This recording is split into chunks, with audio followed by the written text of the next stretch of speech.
केंद्र शासनाच्या पशुसंवर्धन विभागाद्वारे national digital live stock mission अंतर्गत भारत पशु प्रणाली कार्यान्वित केली आहे। या प्रणालीमध्ये इयर टॅगिंग केलेल्या पशुधनाच्या सर्व प्रकारच्या नोंदी घेण्यात येत आहे। ही प्रणाली पशुसंवर्धनासाठी सर्व प्रकारचे इयर टॅगिंग रेकॉर्ड करणार आहे। परिणामी जन्म आणि मृत्यू नोंदणी, प्रतिबंधात्मक औषध, लसीकरण, वंध्यत्व उपचार, मालकी हक्क आणि जनावरांच्या खरेदी विक्रीचा तपशील यासारखी माहिती शासनाकडे राहणार आहे। याबाबत अधिक माहिती मोहोळ तालुका पशुवैद्यकीय अधिकारी डॉक्टर प्रदीप रनावरे यांनी लोकॅलिटीशी बोलताना दिली आहे।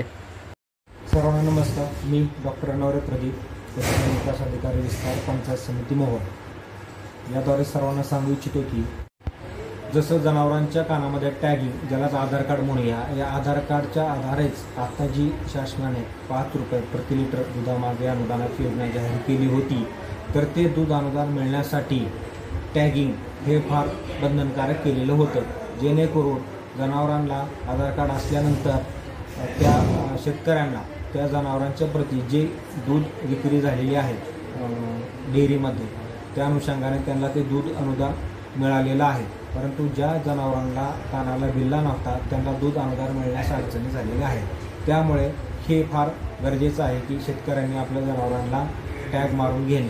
ह्या टॅगिंगचाच वापर करून आपण ज्या 2 वर्षापूर्वी जी लंपी त्वचा रोग ही साप रोग आलेला होता जनावरांमध्ये, त्यामध्ये सुद्धा शासनाने जी मदत जाहीर केली होती, त्यावेळेस मृत्युमुखी पडलेल्या जनावरांचे पंचनामे लंपीग्रस्त काळात करत असताना त्यावेळेस टॅगिंग फार गरजेचं होतं आणि त्या टॅगच्या आधारेच लंपी रोगाने मृत्युमुखी पडलेल्या जनावरांना मदत देणे शक्य झालेले आहे। त्यामुळे भविष्यात अशा काही दुर्घटना घडल्या तरी टॅगिंग हे फार गरजेचं आहे, हे शेतकऱ्यांनी याद्वारे जाणून घ्यावं आणि शेतकऱ्यांनी आपल्या सर्व जनावरांना टॅगिंग करून घेऊन स्वतःचे भविष्यातील येणाऱ्या योजना आणि नैसर्गिक आपत्तीमध्ये मिळणारे लाभ हे आपल्यासाठी सोयीचे होऊन जाईल। धन्यवाद। मी दत्तात्रय महादेव देशमुख, राहणार पेनोर, तालुका मोहोळ येथील शेतकरी आहे आणि माझ्याकडे 6-7 गुरं आहेत।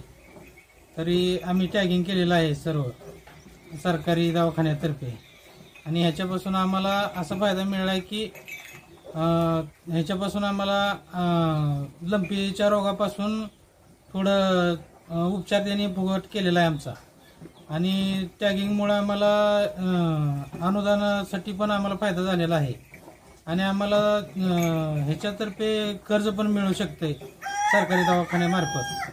त्याच्यामुळं ह्या टॅगिंगचा फायदा झाला आहे आणि टॅगिंगमुळे आम्हाला असं समजलं की ह्या नंबरवरनं ही गुरं ओळखायची, असा आम्हाला फायदा झालेला आहे आणि शासनाचं पण थोडं कर्ज पण मिळू शकतं ह्या टॅगिंगवर।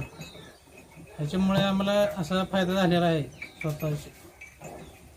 पशुपालकांना उत्तम सेवा मिळावी यासाठी टॅगिंग मोहिमेचा आग्रह धरला आहे।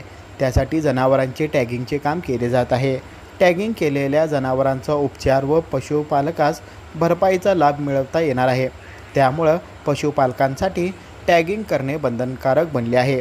आता पशुपालकांनी पूर्वीपासून बाळगलेली जनावरे, नव्याने जन्मलेले पशुसंवर्धन व खरेदी केलेल्या जनावरांची टॅगिंग करावी, असे आवाहन